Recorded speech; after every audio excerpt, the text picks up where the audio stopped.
श्री गणेशाय नमः। ओम नमो भगवते वासुदेवाय। प्रिय भक्तों, अनंत भक्ति सागर ऑफिशियल परिवार में आप सभी का हृदय से स्वागत है। आज हम आषाढ़ मास का महात्म्य अध्याय 4 सुनेंगे। ऋषि बोले, हे मुनि श्रेष्ठ, आपने आषाढ़ मास की महिमा का अत्यंत ही सुंदर वर्णन किया है।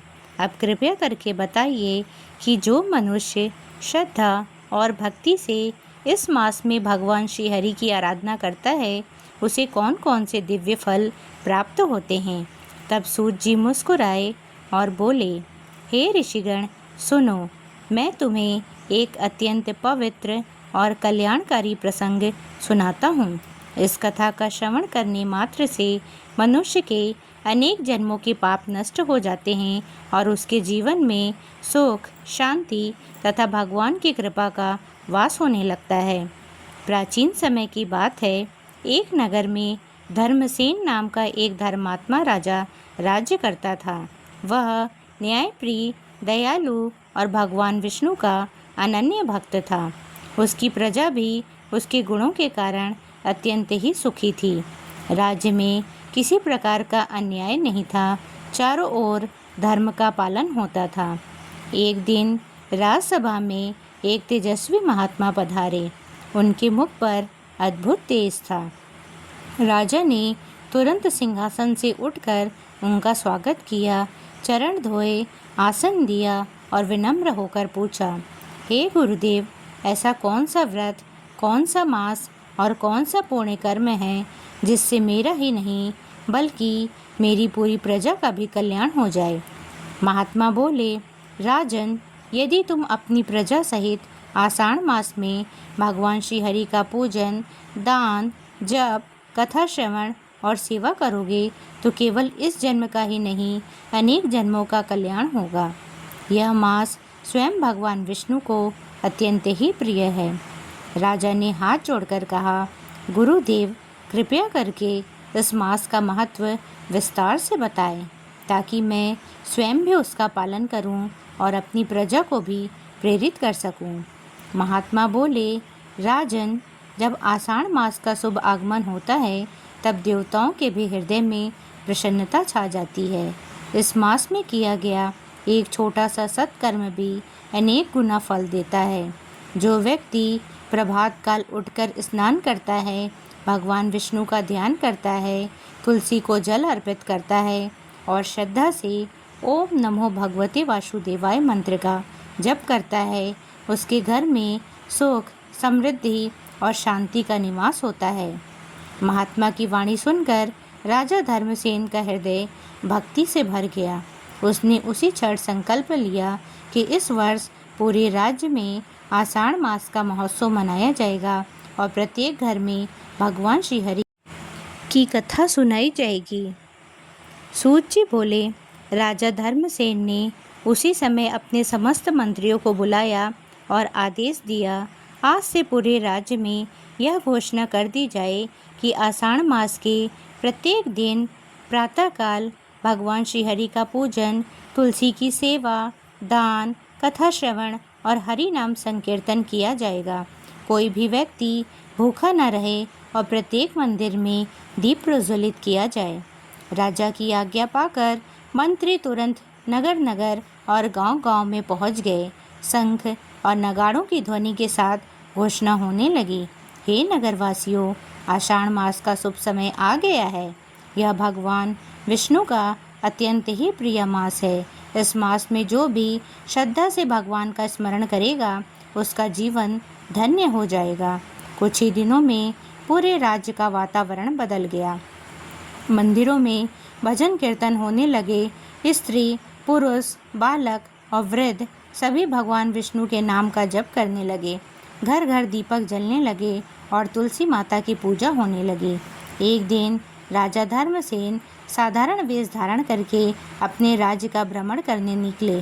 वे देखना चाहते थे कि उनकी प्रजा वास्तव में धर्म का पालन कर रही है या केवल दिखावा कर रही है। चलते चलते वे नगर के बाहर एक छोटी सी कुटिया के पास पहुँचे। वहाँ एक वृद्ध दंपत्ति रहते थे। उनके पास धन संपत्ति नहीं थी, फिर भी उनके चेहरे पर अद्भुत संतोष था। प्रातःकाल दोनों स्नान करके भगवान श्रीहरि की छोटी सी प्रतिमा के सामने दीप जलाते, तुलसी दल अर्पित करते और प्रेम से कहते, हे प्रभु, हमारे पास आपको देने के लिए धन नहीं, लेकिन हमारा मन, हमारी श्रद्धा और हमारा विश्वास आपके चरणों में समर्पित है। राजा यह दृश्य देखकर भाव विभोर हो गए। उसी समय वहाँ वही महात्मा भी प्रकट हुए जिन्होंने राजा को आषाढ़ मास का महत्व बताया था। उन्होंने मुस्कुराते हुए कहा, राजन, क्या तुम जानते हो कि भगवान को सबसे अधिक क्या प्रिय है? राजन ने विनम्रता से उत्तर दिया, गुरुदेव, कृपया आप ही बताइए। महात्मा बोले, भगवान को सोना, चांदी या बड़े बड़े भोग नहीं चाहिए, उन्हें केवल सच्ची भक्ति चाहिए। जो व्यक्ति निष्कपट मन से उनका स्मरण करता है, भगवान उसी पर शीघ्र प्रसन्न हो जाते हैं। फिर उन्होंने उस वृद्ध दंपत्ति की ओर संकेत करते हुए कहा, देखो राजन, इनके पास धन नहीं है, लेकिन इनकी श्रद्धा अमूल्य है। इनकी एक तुलसी की पत्ती और एक दीपक का प्रकाश भी भगवान को उतना ही प्रिय है जितना किसी राजा का विशाल यज्ञ। राजा धर्मसेन की आंखों से आनंद के आंसू बहने लगे। उन्होंने मन ही मन संकल्प लिया कि वे कभी भी किसी की भक्ति का मूल्य उसके धन से नहीं आंकेंगे। उसी समय आकाश से पुष्पों की वर्षा होने लगी। वातावरण में दिव्य सुगंध फैल गया और ऐसे प्रतीत हुआ मानो स्वयं भगवान श्रीहरि अपने भक्तों की भक्ति से प्रसन्न होकर उन्हें आशीर्वाद दे रहे हों। महात्मा बोले, राजन, यही आषाढ़ मास की सबसे बड़ी महिमा है। इस मास में किया गया छोटा सा सत्कर्म भी अनंत पुण्य देने वाला होता है। राजा ने उस वृद्ध दंपत्ति के चरण स्पर्श किए और उनसे आशीर्वाद लेकर राजमहल की ओर लौट आए। उनके हृदय में अब केवल एक ही भावना थी, सच्ची भक्ति भगवान तक पहुंचने का सबसे सरल मार्ग है। सूत जी बोले, राजा धर्मसेन जब राजमहल लौटे तब उनके मन में बार बार उस वृद्ध दंपत्ति के निष्काम भक्ति का स्मरण हो रहा था। उन्होंने अनुभव किया कि भगवान की कृपा प्राप्त करने के लिए धन या वैभव नहीं, बल्कि निर्मल हृदय और अटूट विश्वास की आवश्यकता होती है। अगले दिन राजा ने पुनः उस तेजस्वी महात्मा को राजसभा में आमंत्रित किया। उनके चरणों में प्रणाम कर बोले, हे गुरुदेव, आज मुझे ज्ञात हुआ कि भगवान केवल भाव के भूखे हैं, किंतु कृपया करके यह भी बताइए कि आषाढ़ मास में ऐसे कौन कौन से कार्य हैं जिनसे मनुष्य को विशेष पुण्य प्राप्त होता है। महात्मा प्रसन्न होकर बोले, राजन, तुमने अत्यंत ही उत्तम प्रश्न किया है। जो मनुष्य आषाढ़ मास में प्रातःकाल स्नान कर भगवान विष्णु का ध्यान करता है, तुलसी को जल अर्पित करता है, गरीबों को अन्न और जल का दान करता है, गौ सेवा करता है तथा हरि नाम का जप करता है, उसके जीवन के अनेक कष्ट स्वयं भगवान दूर कर देते हैं। उन्होंने आगे कहा, जो व्यक्ति इस मास में क्रोध, अहंकार, छल, कपट और कटु वचन का त्याग कर देता है, उसके हृदय में स्वयं भगवान श्री हरि का निवास होने लगता है, क्योंकि जहाँ प्रेम, दया और सत्य होता है, वहीं भगवान का वास होता है। राजा धर्मसेन ने उसी क्षण संकल्प लिया कि वे स्वयं भी इन सभी नियमों का पालन करेंगे। उस दिन से राजा प्रतिदिन ब्रह्म मुहूर्त में उठते, पवित्र नदी में स्नान करते, भगवान विष्णु का अभिषेक करते और पूरे मन से प्रार्थना करते, हे नारायण, मुझे ऐसा जीवन दीजिए कि मैं आपकी प्रजा की सेवा कर सकूं। मेरे मन में कभी अहंकार न आए और मैं सदैव धर्म के मार्ग पर चलता रहूं। राजा का यह परिवर्तन देखकर पूरी प्रजा भी प्रेरित होने लगी। अब राज्य में केवल पूजा पाठ ही नहीं, बल्कि सेवा और दया का भाव भी बढ़ने लगा। कहीं गरीबों को भोजन कराया जा रहा था, कहीं प्यासों को शीतल जल पिलाया जा रहा था। अनेक लोग गौशालाओं में चारा पहुंचा रहे थे, कुछ लोग वृक्ष लगा रहे थे, तो कुछ मंदिरों की सफाई कर रहे थे। कुछ ही दिनों में उस राज्य का वातावरण इतना पवित्र हो गया कि दूर दूर से ऋषि मुनि भी वहां आने लगे। वे कहते जहाँ धर्म, सेवा और भगवान का नाम एक साथ गूंजता है, वहाँ देवताओं का भी आगमन होता है। उसी समय एक दिन राज्य की सीमा पर भयंकर सूखे के कारण पीड़ित कुछ परिवार सहायता मांगते हुए आए।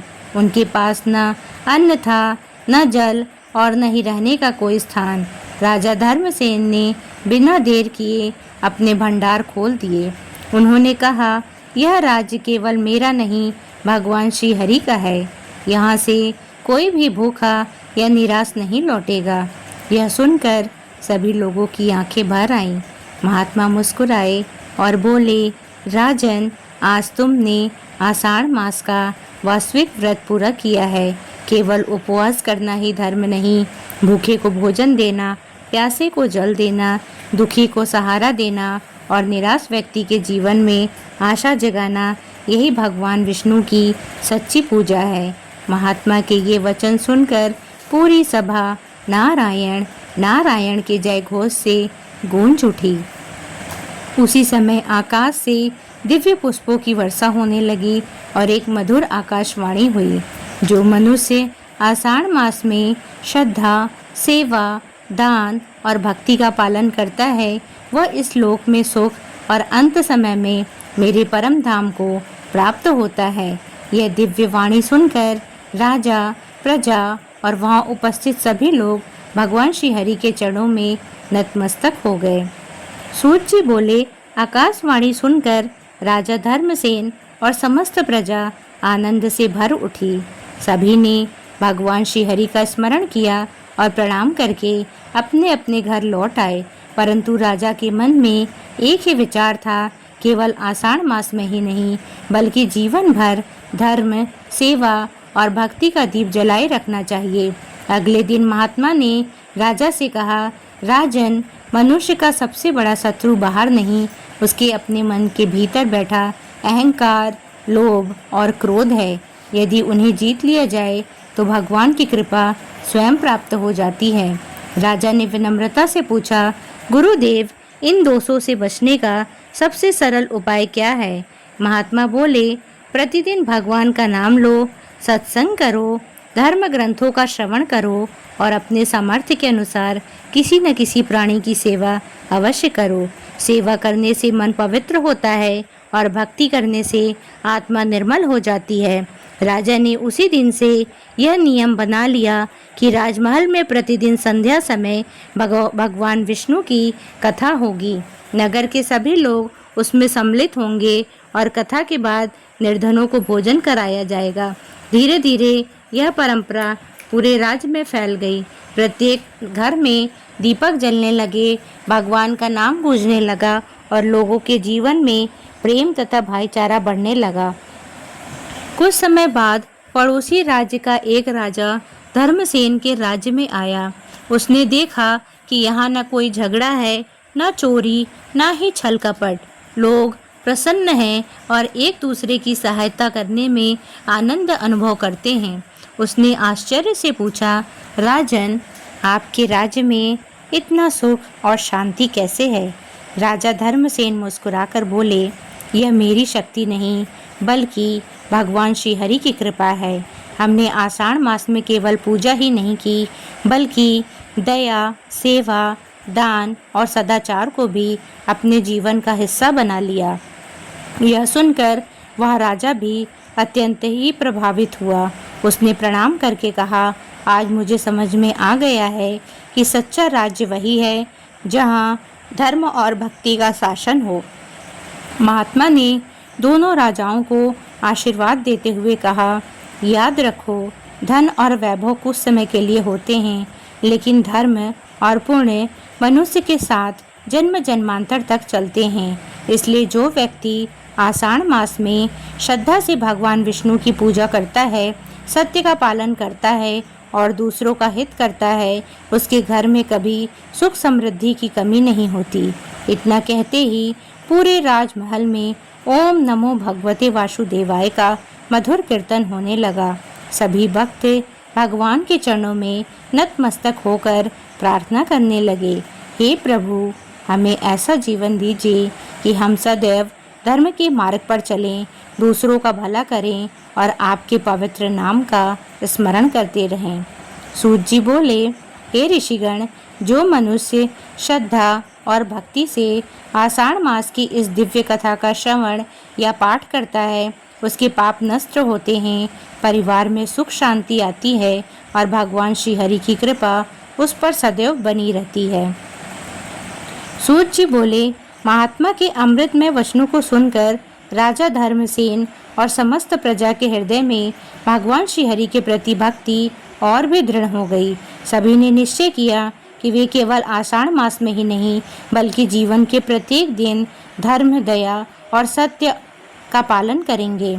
समय बीतता गया। राजा प्रतिदिन प्रातःकाल भगवान विष्णु का पूजन करते, तुलसी माता की परिक्रमा करते, राज्य के निर्धन, असहाय तथा वृद्ध लोगों की सेवा करते। उनके इस आदर्श जीवन को देखकर प्रजा भी वैसा ही आचरण करने लगी। कुछ वर्षों बाद उस राज्य में ऐसी समृद्धि आई कि चारों ओर सुख, शांति और आनंद का वातावरण बन गया। समय पर वर्षा होने लगी, खेत लहलहाने लगे, गौधन बढ़ने लगा और किसी भी घर में अन्न का अभाव नहीं रहा। महात्मा ने राजा से कहा, राजन, यह सब भगवान श्री हरि की कृपा का फल है। जहाँ धर्म का पालन होता है वहाँ लक्ष्मी स्वयं निवास करती हैं। जहाँ भगवान का नाम गूंजता है वहाँ दरिद्रता, भय और अशांति अधिक समय तक टिक नहीं सकते। राजा ने हाथ जोड़कर कहा, गुरुदेव, यदि कोई मनुष्य निर्धन हो, अधिक पूजा पाठ न कर सके या बड़े बड़े दान करने में समर्थ न हो तो क्या वह भी भगवान की कृपा प्राप्त कर सकता है? महात्मा मुस्कुराए और बोले, निश्चय ही राजन, भगवान कभी धन नहीं देखते, वे केवल भक्त का भाव देखते हैं। यदि कोई व्यक्ति सच्चे मन से भगवान का स्मरण करे, एक तुलसी दल अर्पित करे, एक दीपक जलाए, एक भूखे को भोजन करा दे या प्रेम से किसी दुखी का सहारा बन जाए, तो भगवान उस पर उतने ही प्रसन्न होते हैं जितने बड़े यज्ञ करने वाले पर। फिर उन्होंने समस्त सभा की ओर देखकर कहा, हे मनुष्यों, आषाढ़ मास केवल व्रत करना नहीं सिखाता बल्कि अपने जीवन को पवित्र बनाना सिखाता है। यह मास हमें संयम, सेवा, दया, क्षमा, सत्य और भगवान के प्रति अटूट श्रद्धा का संदेश देता है। इसके पश्चात राजा धर्मसेन ने पूरे राज्य में विशाल हरि नाम संकीर्तन का आयोजन कराया। हजारों स्त्री पुरुष भगवान श्री हरि के नाम का गुणगान करने लगे। हरे राम, राम राम, हरे हरे, हरे कृष्ण, कृष्ण कृष्ण, हरे हरे। पूरा वातावरण भक्तिमय हो उठा। ऐसा प्रतीत होने लगा मानो स्वयं देवता भी उस कीर्तन को सुनने के लिए आकाश से उतर आए हों। सूत जी बोले, हे ऋषिगण, जो मनुष्य श्रद्धा और विश्वास के साथ आषाढ़ मास के महात्म्य का श्रवण, पाठ या प्रचार करता है, उसके जीवन में भगवान श्री हरि की कृपा बनी रहती है। उसके घर में सुख शांति का वास होता है, परिवार में प्रेम बढ़ता है और अंत समय में उसे भगवान विष्णु के दिव्य धाम की प्राप्ति होती है। जो इस मास में भगवान विष्णु का स्मरण करता है, तुलसी माता की पूजा करता है, दान पुण्य करता है, भूखे को भोजन और प्यासे को जल देता है तथा भगवान के नाम का कीर्तन करता है, उसके समस्त पाप नष्ट हो जाते हैं और उसके जीवन में मंगल ही मंगल होता है। इस प्रकार आषाढ़ मास का महात्म्य का चतुर्थ अध्याय पूर्ण होता है। ओम नमो भगवते वासुदेवाय। जय श्री हरि, जय लक्ष्मी नारायण। प्रिय भक्तजनों, इस पावन कथा के वाचन में यदि मुझसे जाने अनजाने कोई त्रुटि, अशुद्धि या भूल हुई हो तो मैं प्रभु और आप सभी से हृदय से क्षमा प्रार्थी हूँ। मेरा एकमात्र उद्देश्य सनातन धर्म की दिव्य कथाओं और भगवान के पावन संदेश को हर घर, हर परिवार और हर हृदय तक पहुँचाना है। यदि आपको यह कथा पसंद आई हो और इससे आपको आध्यात्मिक प्रेरणा मिली हो तो कृपया इसे अधिक से अधिक अपने परिवार, मित्रों और सभी भक्तों के साथ साझा करें ताकि प्रभु के पावन वचन अधिक से अधिक लोगों तक पहुंच सके। वीडियो को लाइक करें, शेयर करें और हमारे चैनल को सब्सक्राइब करना ना भूलें। साथ ही बेल आइकन अवश्य दबाएं ताकि आपको हमारी आने वाली सभी धार्मिक कथाओं, व्रत, पूजा और आध्यात्मिक वीडियो की सबसे पहले जानकारी मिलती रहे। बोलिए श्री हरि भगवान की जय, बोलिए शिव शंकर की जय, सनातन धर्म की जय। राधे राधे।